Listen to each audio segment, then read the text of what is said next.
가지고 보내야 할 것이란 제목으로 우리 함께 말씀을 나누겠습니다.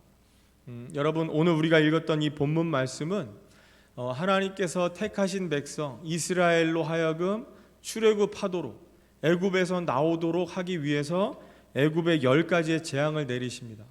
10가지의 재앙을 내리시는 것 중에 피개, 이파, 악독, 우매, 흑장, 이렇게 10가지 재앙이 있는데 그 중에서 오늘 본문 말씀은 5번째 해당되는 재앙이죠.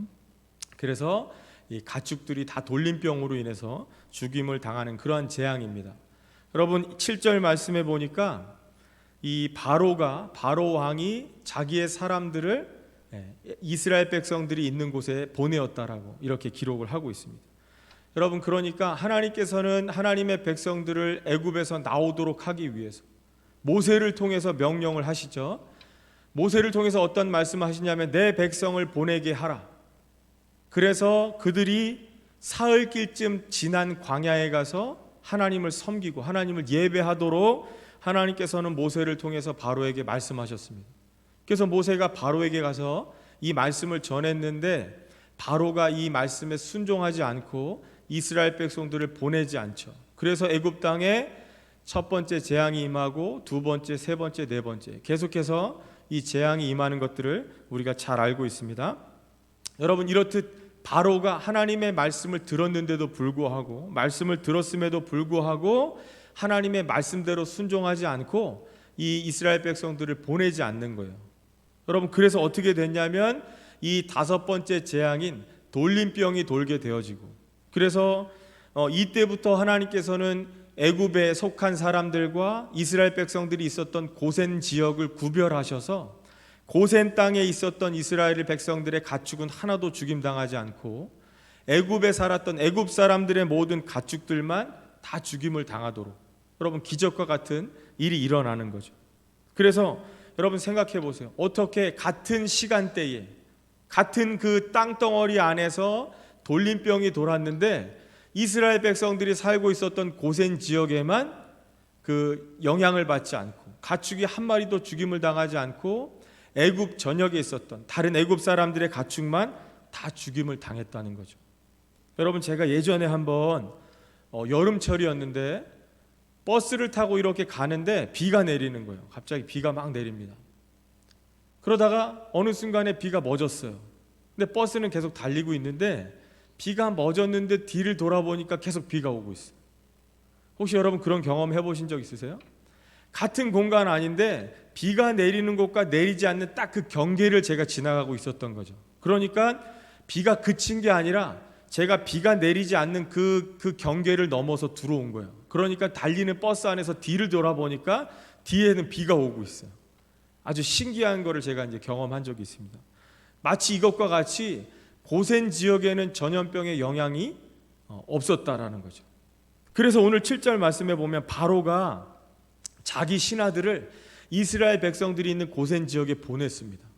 가서 보고 그 결과를 보고하라는 거죠. 그래서 바로의 이 신하들이 가서 고센 땅에 가서 이스라엘 백성들은 어떻게 되었나 보니까 이스라엘 백성들에게 있는 가축은 한 마리도 죽지를 않았다는 거죠.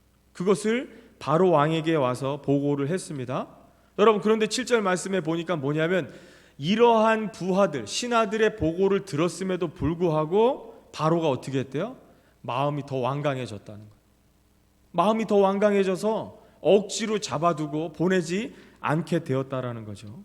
여러분, 그러니까 여러분이 이 돌림병이라고 하는 것, 이 돌림병이 얼마나 무서운 거냐면 우리들도 지금 이 코로나라고 하는 이 전염병으로 인해서 다들 마스크를 쓰고 있고, 그 다음에 이 공간 안에도 인원을 제한해서 다 같이 예배드리지 못하도록 하고, 여러 가지 이 사업을 하시는 분들이나 장사하시는 분들이나 이 코로나라고 하는 전염병으로 해서 많은 지금 이 피해들을 보고 있지 않습니까? 어려움을 겪고 있지 않습니까? 여러분, 이것처럼 이 돌림병이라는 게 굉장히 무서운 거죠. 순식간에 아주 이 빠른 시간 안에 무서운 기세로 애굽 전역에 이 퍼지는 거죠. 퍼져서 모든 가축들이 죽는 아주 치명적인 그러한 병이라는 거예요. PPT를 띄워주시면 3절 말씀에 보면 심한 돌림병이라는 말이 나와요. 이 돌림병이 뭐냐면, 하나 넘겨주셔서 돌림병이라는 게 뭐냐면 영어로 보니까 플레이그라는 거예요. 플레이그는 뜻이 뭐냐? 전염병 혹은 역병입니다. 그런데 언젠가 제가 한번 설교 때 말씀드렸는데 성경상에 나오는 전염병, 돌림병, 역병 이런 것들은 다 히브리 단어로 뭐냐면 데베르라는 거예요. 히브리 단어 데베르가 바로 이 전염병, 돌림병, 역병 이 모든 것들은 다 히브리 말로 데베르입니다. 그런데 히브리 말은요 모음을 어떻게 붙이느냐에 따라서 달라지는데 이 데베르라는 전염병이라는 뜻을 가진 저 단어가 어느 말에서 나온 거냐면 또 하나 넘겨주시면 이 다바르라고 하는 단어에서 나온 거죠. 여러분 저 다바르라고 하는 동사는 무슨 뜻을 가지고 있냐면 정돈하다 혹은 말하다 이런 뜻을 가지고 있는 단어입니다. 그래서 여러분 저 다바르에 모음을 어떻게 붙이느냐에 따라서 저 단어가 데베르 전염병이라는 그런 뜻으로 변하기도 하는 거예요. 그래서 다바르 정돈하다, 정리하다, 말하다. 그러니까 여러분 저 다바르가 곧 하나님의 말씀을 의미하는 거예요. 그래서 여러분 무슨 말씀을 드리려고 하는 거냐면 여러분 우리의 심령이 죄로 인해서 망가졌잖아요. 영이 죽었어요. 영적인 호흡이 끊어졌습니다. 그래서 여러분 우리의 심령 상태가 어떻게 됐냐면 무질서해지는 거예요. 혼돈하고 공허하고 빛이 없는 흑암과 같은 상태인 거죠. 여러분 그런 우리의 심령의 상태에 다바르라고 하는 하나님의 말씀이 임했어요. 여러분 저 말씀이 태초에 하나님이 천지를 창조하시니라 그 창조하신 하나님의 말씀이 요한복음 1장 1절에 뭐라고 나타납니까? 태초에 말씀이 계시니라 그 말씀이 곧 하나님이시니라.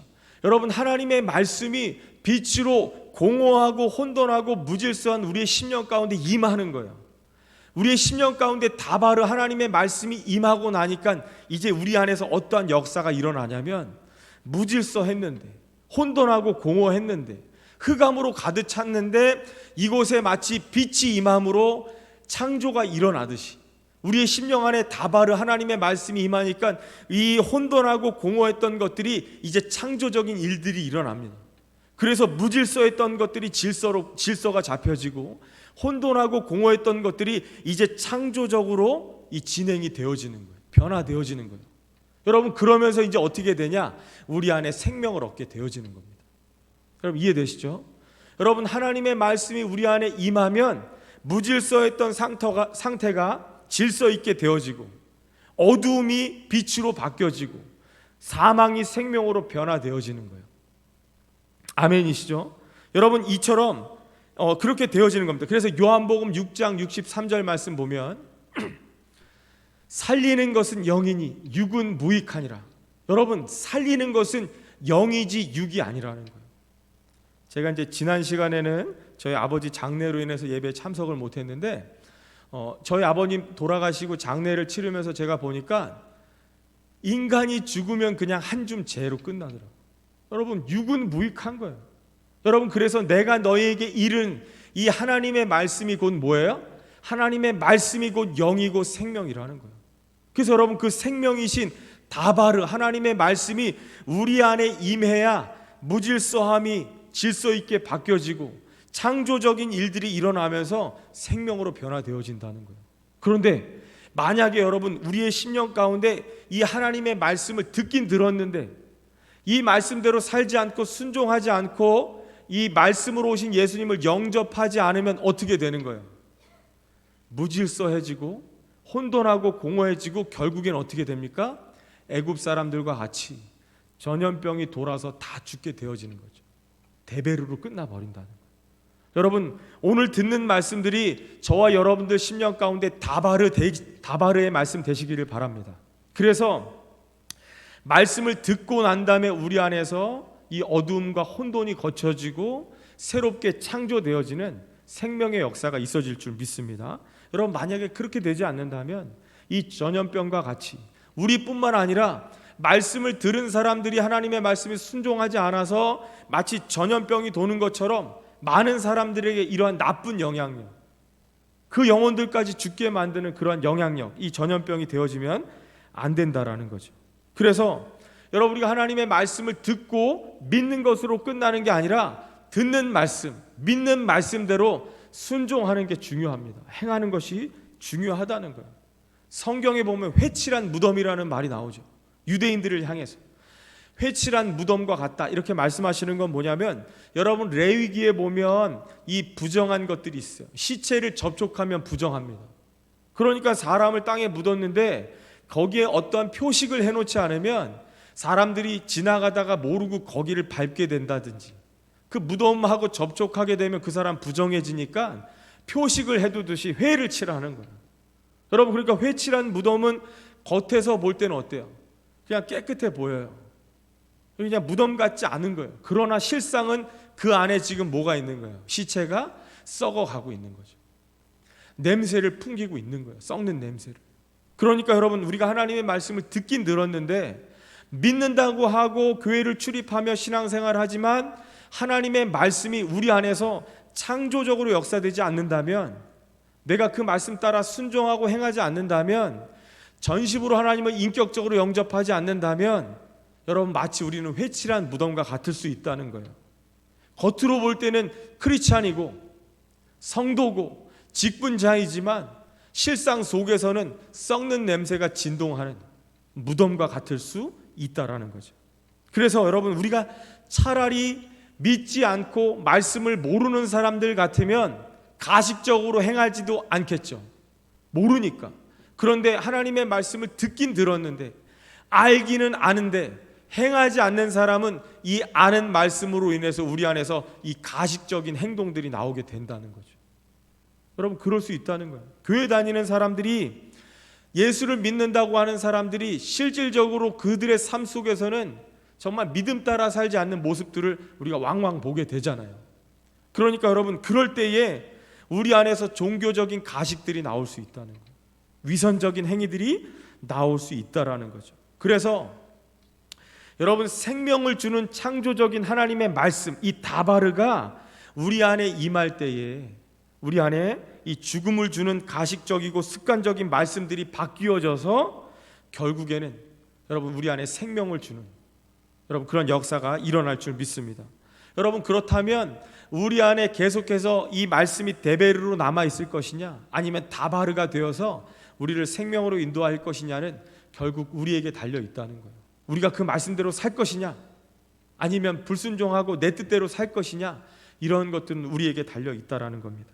그래서 오늘 본론적으로 보니까 이 바로 왕이라고 하는 애굽의 왕이 보내야 될 사람들을 보내야 할 곳으로 보내지 않았잖아요. 여러분, 보내야 될 사람들이 누굽니까? 애굽 안에 살고 있는 하나님의 백성, 이스라엘 백성들을 보내야 할 곳이 어디입니까? 광야로 보내야죠. 애굽 밖으로 보내야 하는 거예요. 여러분, 보내야 될 이스라엘 백성들을 사흘길쯤 떨어진 광야로 보내야 되는데 바로가 그걸 하지 않았습니다. 그죠? 보내야 될 사람들을 보내야 될 곳으로 보내지 않았다는 거예요. 그러고 어떻게 했어요? 엉뚱한 사람들, 보내지 않아도 될 이 자신들의 신하들, 부하들을 어디에 보냈어요? 엉뚱한 고센 땅에 보내서 지금 해야 될 일을 하지 않고 엉뚱한 사람들을 엉뚱한 곳에 보내는 바람에 바로는 기대하지 않는 소식을 듣게 되는 거예요. 여러분, 그 소식이 뭐예요? 여러분, 보내지 않았다라면 고센 지역에는 아무런 피해가 없습니다. 우리만 피해를 다 봤습니다. 몽땅 망했습니다 라는 소식을 듣지 않아도 되는데, 보내야 될 사람들을 보내야 할 곳에 보내지는 않고 엉뚱한 사람들을 엉뚱한 곳에 보냄으로 인해서 기대하지 않았던 소식을 듣게 되는 거예요. 여러분, 그 소식을 듣는 바람에 바로의 마음이 어떻게 됐다고 그랬어요? 더 완강해졌다는 거예요. 굳어졌다는 거죠. 여러분, 이 굳어졌다라는 말, 완강하다, 완악하다, 이 말은 어떤 뜻이 있냐면, 여러분, 이제 이 엄마가 아이를 임신하면 아이가 뱃속에서 자라죠. 그 아이가 뱃속에서 자라면서 엄마의 이 자궁이 점점점 공간이 좁아지죠. 아이가 자라면서. 여러분, 이게 완강하다라는 뜻입니다. 여러분, 우리의 마음이 점점 굳어져서 공간이 없어지는 거예요. 어떤 공간? 하나님이 우리 안에 활동하실, 역사하실 공간이 점점 줄어지는 거예요. 그래서 여러분, 우리의 마음이 굳어진다라는 거, 완악해지고 완강해진다라는 건 뭐냐면, 점점 내 자아가 자라나니까 하나님의 말씀을 듣지 않는 거예요. 하나님께서 역사하실 공간이 점점 줄어드는, 이게 여러분 완강하다라는 표현입니다. 그러니까 지금 바로는 해야 될 일을 하지 않고 엉뚱한 일을 하는 바람에 듣지 않아도 되는 그 소식을 들음으로 인해서 바로의 마음이 더 굳어지는 거예요. 더 완강해지는 거죠. 그래서 여러분, 만약에 바로 왕이 모세를 통해서 들은 하나님의 말씀대로 이스라엘 백성들을 애굽 밖으로 보냈다면 어떻게 됐을까요? 만약에 그 말씀대로 순종해서 이스라엘 백성들을 애굽 밖으로, 광야로 보내었다면 어떻게 됐을까요? 여러분, 만약에 그랬다면 이 바로의 입장에서 볼 때는 이 종으로 있었던 이스라엘 백성들 60만이 넘는, 장정만 60만이 넘는 일꾼들을 보내야 되는, 어떻게 보면 바로의 입장에서 손해 볼 수 있죠. 갑자기 하루아침에 일꾼이 사라졌으니까 여러분, 그 이 비돔과 라암셋은 누가 짓습니까? 그러니까 바로의 입장에서 만약에 하나님의 말씀에 순종해서 이스라엘 백성들을 애굽 밖으로 보낸다고 하면 일을 하는 데 있어서는 지장이 있겠지만, 손해를 볼 수 있겠지만, 그 다음에 이스라엘 백성들이 가지고 있었던 모든 가축들까지 같이 잃어버리는 결과를 낳을 수도 있겠지만, 여러분, 만약에 그 말씀에 순종했다면 애굽 전역에 있었던 이 이집트인들의 가축들은 죽임을 당하지 않아도 됐다라는 거죠. 그죠? 그런데 바로가 그 말씀에 순종하지 않는 바람에 바로의 마음이 더 굳어지고 완악해지는 바람에 이 애굽 사람들에게 속한 가축들이 다 죽임을 당했다는 거예요. 오늘 말씀해 보니까 그 가축들이 다 뭐예요? 말과 나귀와 낙타와 소와 양과 모든 가축들이 다 죽임을 당했다라는 거죠. 그래서 여러분, 우리가 오늘 말씀이 왜 이 보내야 할 것, 이 말씀을 준비하게 되었냐면, 여러분 이제 2020년이 이제 얼마 안 남았습니다. 여러분, 주일로 따지면 이제 다음 주 한 주밖에 안 남았어요. 그럼 여러분, 지금까지 살아온 인생을 돌아보고 그 다음에 2020년을 한번 돌아볼 때에 여러분, 우리가 보내야 될 것이 무엇인지를 같이 한번 생각해 보자 하는 거예요. 내가 버려야 될 것, 떠나 보내야 할 것, 혹은 내려놓아야 할 것들이 무엇인지를 오늘 말씀을 통해서 한번 생각해 보기를 원하는 것입니다. 여러분, 보내야 함에도 불구하고 바로와 같이 그것들을 억지로 잡아두고 있어서 우리가 기대하지 않는 소식들을 듣게 되어지고, 그 보내지 않는 나의 완강함으로 인해서 다른 것들이 피해보는 일들은 없는지를 우리가 오늘 말씀을 통해서 한번 생각해 보기를 원합니다.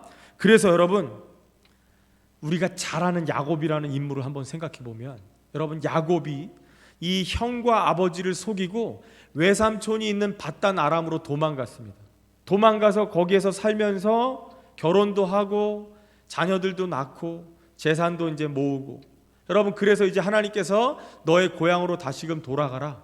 그럴 때 이제 모든 이 처와 첩과 자녀들과 모든 가축들을 이끌고 자신의 고향으로 돌아갑니다. 돌아갈 때요, 이 형 에서를 만나기가 두려운 거죠, 야곱의 마음에. 그때 하나님께서 마하나임이라고 하는 하나님의 군대를 보내서 야곱으로 하여금 보게 하셨어요. 여러분, 야곱이 하나님이 보낸 군대를 보고, 하나님의 이 사자들을 보고 뭐라고 이름했냐면, 아, 이것은 하나님께서 보내신 군대다. 그래서 그 이름을 마하나임이라 이렇게 부르죠. 여러분, 마하나임이 무슨 뜻이 있냐면 하나님의 군대인데, 여러분 성경에는 혹시 그 각주가 되어 있는지 모르는데 제 성경 밑에 보면 조그만 글씨로 영어로는 마하나임이 무슨 뜻이 있냐면 투 캠프라는 거예요. 투 캠프. 여러분, 투 캠프가 뭐냐면 쉽게 말하면 두 떼입니다. 두 떼. 그죠? 투 캠프, 두 떼를 의미하는 거예요. 그러니까 하나님께서 지금 두려워하고 있는 야곱에게 하나님께서 사자를 보내주셨어요. 야곱이 그 하나님이 보낸 사자를 보니까 투 캠프, 두 떼인 거예요. 여러분, 하나님이 왜 이 두 떼를, 이 마하나임이라고 하는 하나님의 군대를 왜 야곱에게 보여주셨을까요? 두려워하지 말라는 거죠. 내가 지금 이렇게 너와 함께 한다. 너를 지금 지키는 이 하나님의 군사들이 두 떼나 있다. 여러분, 그러면 두려워하면 안 되는데 야곱은 여전히 두려움에 떨어서 그 이후에 어떻게 했습니까? 자신이 가지고 있는, 자신이 지금 자신과 함께 하고 있는 이 아내와 첩과 아이들과 가축을 다 어떻게 했어요? 두 떼로 나눕니다. 여러분, 야곱이요, 하나님이 보낸 이 마하나임 두 캠프를 보고 똑같이 따라한 거예요. 하나님은 두려워하지 말라라고 야곱에게 이 마하나임을 보여주셨는데 야곱은 여전히 인간적인 생각에 두려워하니까 두 떼를 나눕니다. 똑같이. 그렇게 해서 자신은 뒤에 남고 앞에 한 떼를 보내는 거죠. 거리를 두고. 여러분, 그러면 이러한 야곱의 모습을 통해서 우리가 생각해 볼 수 있는 건 뭐냐면, 여러분, 야곱은요 두 떼를 나눠서 거리를 두고 한 떼씩 먼저 보낼 게 아니고 누가 갔어야 되는 거예요. 누구를 보냈어야 되는 거예요. 자기 자신을 보냈어야 하는 거죠. 여러분, 나는 뒤에 남고 자기의 가족들을 두 떼로 나눠서 차례차례 보낼 것이 아니고 야곱 자신이 먼저 갔어야 된다는 거예요. 자신을 먼저 보냈어야 하는데 야곱은 그러지를 못했어요.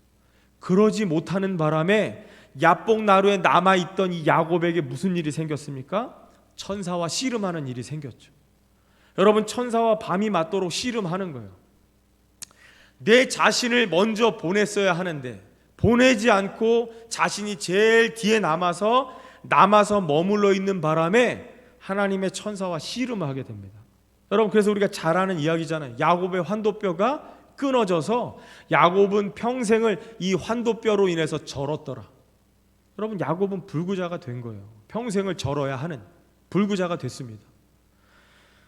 여기 대부분이 다 이제 여성분들이신데, 여러분, 제가 어렸을 때만 해도 싸움을 하면, 남자아이들 싸움을 하면요 코피 터지는 놈이 지는 거예요. 내가 많이 때렸던 많이 맞았던 중요한 게 아니에요. 코피 나면 지는 겁니다. 여러분, 그래서 코피 나면 지는 거예요. 내가 아무리 상대방을 많이 때려도. 그러니까 여러분, 지금 야곱과 천사의 이 씨름에서는, 싸움에서는 누가 진 겁니까? 야곱이 진 거죠. 환도뼈가 끊어졌잖아요. 그런데 하나님은 어떻게 하셨어요? 야곱의 손을 들어주셨어요. 이스라엘이라는 이름을 주셨어요. 그러면서 하나님과 겨루어 이기었다라고 야곱의 손을 들어주셨습니다. 여러분, 이때야 비로소 야곱은 보냈어야 되는 자신을 보내는 거예요. 여러분, 그게 뭡니까? 옛자입니다. 옛자. 여러분, 우리의 자아가 살아있기 때문에 하나님의 말씀을 해도, 하나님이 베델로 올라가라, 다시금 너의 고향 땅으로 가라, 두려워하지 말라 말해도 내 옛자아가 살아있기 때문에 하나님의 말씀이 들리지 않는 거예요. 들리지 않으니까 우리의 마음이 점점 굳어집니다. 완강해집니다. 두려워하지 말라라고 말하고 하나님의 군대를 보내어줘도 여전히 우리의 마음이 완강하기 때문에, 완고하기 때문에 두려워하는 거예요. 그래서 나의 자아가 하나님의 말씀보다 더 앞서서 두 떼로 나누고 나는 제일 뒤에 남고. 여러분, 그랬던 야곱이 드디어 이 옛자아가 어디서 깨어지는 겁니까? 환도뼈가 끊어졌던 그 자리에서 이 야곱의 옛자아가 무너지는 거예요. 비로소 옛자아를 보내버리는 겁니다. 여러분, 그럴 때 하나님께서는요 싸움에서 졌지만, 실질적으로는 졌지만 야곱의 손을 들어주는 거예요. 그러면서 이스라엘이라고 하는 새로운 이름을 지어주시는 겁니다. 여러분, 그래서 우리들도 마찬가지예요. 여러분, 우리가 이 땅 가운데 살면서 세상적으로 성공하고 많은 부와 명예를 쌓으면 사람들이 볼 때는, 인간적으로 볼 때는 참 부러움의 대상이 되고 많은 존경을 받을지는 모르지만 그 안에 여전히 옛자아가 살아서 이것을 보내야 함에도 불구하고 보내지 않고 억지로 잡아두고 있다면 우리는 어떻게 되는 거예요? 그건 이겨도 이긴 게 아닙니다. 여러분, 지는 게 이긴다라는 말이 있잖아요. 여러분, 우리의 옛자아를 보내야 할 곳으로 보내야 합니다. 광야로 보내버려야 돼요. 애굽 밖으로 보내버려야 이기는 거예요. 여러분, 내가 믿고 의지했던 환도뼈가 끊어질 때야 하나님은 우리의 손을 들어주십니다. 그리고 새로운 이름을 주시는 거예요. 그래서 여러분, 우리 안에 자리 잡고 있는 나의 자리가 있다면, 나의 이름이 있다면, 나의 자존심이 있다면, 내가 끝끝내 버리지 못하고 보내지 못하고 내려놓지 못하는 나의 그 어떠한 옛자가 있다면, 여러분, 올해가 마무리되기 전에 우린 이러한 것들을 보내야 합니다. 버려버려야 하는 거예요. 떠나보내야 하는 거예요. 내려놔야 하는 겁니다. 여러분, 이제 새해가 되면 우리는 해당 사항이 없겠지만 많은 세상 사람들이 2021년에는 새해에는 담배를 좀 끊어야겠다, 이런 결심들을 합니다. 올해는 내가 술을 좀 끊어야겠다. 내가 올해는 인터넷 좀 끊어야겠다. 여러분, 이 여러 가지 중독에서 좀 벗어나기 위해서 많은 사람들이 결심을 합니다. 결단을 하죠.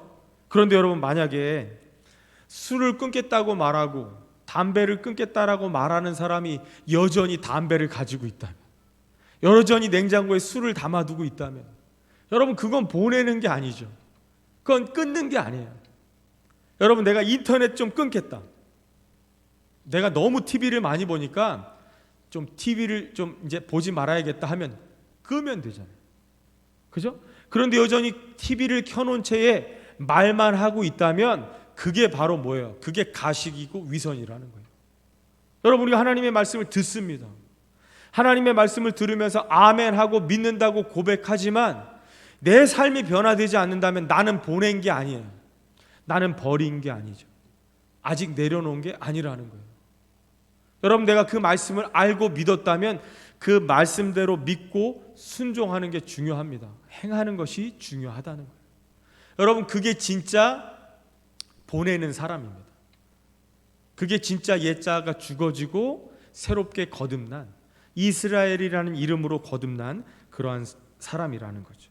그래서 마지막 결론인데, 여러분, 우리가 보내야 될 것들을 보내고 버려야 될 것들을 버리고 잘라버려야 될 것들을 자르고 내려놔야 될 것들을 내려놓음으로 인해서 평생을 야곱과 같이 다리를 절어야 하는 불구자가 된다 할지라도 여러분, 보내야 할 것은 보내야 합니다.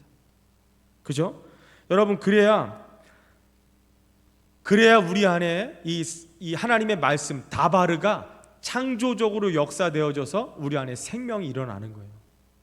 그런데 여러분, 여전히 버리지 않고 끊어버리지 않고 내가 그걸 억지로 붙잡고 산다면 우리 안에 여러분 이 데베르가, 전염병이 돌아서 다 죽게 되어지는 거죠. 여러분, 그러려면 어떻게 해야 되냐면 내 한계를 인정해야 합니다. 여러분, 그게 무슨 말씀이냐면, 여러분, 칼빈이 이런 말을 했어요. 전적 타락이라는 말을 했습니다. 여러분, 모든 인간들은 죄로 인해서 전적으로 타락했습니다. 여러분, 그 말은 뭐예요? 내 스스로는 나의 죄를 사할 수 있는 능력도 없고 내 스스로를 구원할 수 있는 능력이 우리에게는 없다는 말이에요. 전적으로 타락해버렸다는 거죠. 여러분, 그러한 것을 깨닫고 인정하는 사람만이 구원 얻을 수 있는 기회가 있습니다. 그런데 여전히 아니야, 난 살 수 있어, 난 내가 끝까지 한번 해볼 거야. 여러분, 이렇게 옛자 붙들고 있으면요, 그 생명이 일어나지 않는 거예요. 그래서 여러분, 민수기에 있는 말씀이잖아요. 광야에서 불뱀에 물려 죽어가는 이스라엘 백성들을 향해서 하나님은 모세를 통해서 놋뱀을 장대 위에 만들어 높이 들라 그러셨습니다. 여러분, 그래서 이 놋뱀을 보는 자들이 다 살았다고 그랬어요. 그러면 여러분, 내가 지금 내 스스로는 이 불뱀에 물려 죽어가고 있는 이 상황을 어떻게 할 수 없고 내 스스로는 지금 내가 살 수 있는 어떠한 능력도 없다라고 인정하는 사람은요, 마치 지푸라기 잡는 심정으로 놋뱀을 보겠죠. 그런데 그렇지 않은 사람, 여전히 자아를 붙들고 있는 사람은요, 어떻게 하겠어요? 어떻게든 살아보려고 자기 혼자 막 그 벨트로 그냥 꽉 묶든지 막 그 입으로 빨아서 독을 빼내든지 온갖 노력을 다 할 겁니다. 여러분, 칼빈은 그래서 이런 말을 하는 거예요. 아니다, 인간은 전적으로 타락했다. 여러분, 그러하기에 우리에게는 뭐가 있어야 되는 거예요? 하나님의 은혜가 있어야 하는 거예요. 여러분, 능력이 없고 스스로 구원할 수 없는 전적으로 타락한 무능력한, 죄에 대해서 무능력한, 영적으로 이 무능력한 우리에게 하나님의 은혜가 임할 수 있는 거예요. 그런데 여러분, 우리들은 어떻게 살아갑니까? 하나님이 군대를 보내주시고 두려워하지 말아라, 내가 너와 함께 한다, 내가 너를 도와줄게, 이렇게 말해도 아직도 이 자아를 보내지 않고 죽어지지 않은 사람들은 가만히 있어봐요. 내가 알아서 할게요. 하나님 좀 가만히 있어봐요. 내가 알아서 할게요. 이렇게 하면 될 것 같아요. 제가 해보겠습니다. 여러분, 여전히 보내야 할 것들을 보내지 않고 이 자아를 붙들고 살아갈 수 있다는 거죠. 여러분, 그래서 누가 십자가 위에 달리신 예수님을 봅니까? 내가 전적으로 타락했고 나에게 아무런 능력이 없다라는 자신의 죄를 인정하는 사람만이 십자가의 예수를 보게 되어지는 것이죠. 여러분, 그래서 우리가 이 보내야 될 것들을 보내기 위해서는 또 어떻게 해야 되냐면, 그래서 여러분 우리가 매일같이 우리 자신을 하나님의 말씀 앞으로 보내야 하는 거예요. 이 다바르인 하나님의 말씀이 우리 안에 오셔서 나의 무질서함과 공허하고 혼돈한 것들을 창조적으로 일하실 수 있도록, 그래서 사망이 아닌 생명으로 변화될 수 있도록 하나님이 일하실 수 있도록 우리 자신을 날마다 어디로 보내야 돼요? 하나님의 말씀 앞으로 보내야 한다는 거예요. 그래서 여러분, 내가 내 자신을 매일같이 하나님 앞에 보내면 비로소 내가 아무것도 아닌 자라는 것, 나는 무능력하고 전적으로 타락했다라는 것들을 절감하게 되어지는 거예요. 깨닫게 되어지는 거죠. 그럴 때에야 여러분 우리의 가치가 어떠함을 우리가 알게 되어지는 겁니다. 여러분, 우리의 가치가 뭐냐면, 하나님께서 우리 아까 찬양했잖아요. 독생자를 주셔서 우리를 구원할 만큼, 생명을 주시고 우리를 사실 만큼 우리는 그만큼 가치 있는 자라는 것들을 알게 되어지는 거예요. 그래서 여러분, 우리가 2020년을 마무리하는 이 12월에서 이제 한 주밖에 안 남았지만 뒤를 돌아보시면서 여러분, 나는 보내야 될 것들을 보냈는가? 아니면 여전히 내 안에 옛자가 살아서 하나님이 말씀하셔도 그 말씀에 순종하지 않고 내 자아, 내가 원하고 내가 뜻하는 것을 때로 살아가는 것이 더 기쁘지는 않은지를 돌아보시고, 우리가 오늘 이 말씀을 통해서 보내야 될 것들을 보내는 저와 여러분들 되시기를 간절히 바랍니다. 우리 한번 기도하겠습니다.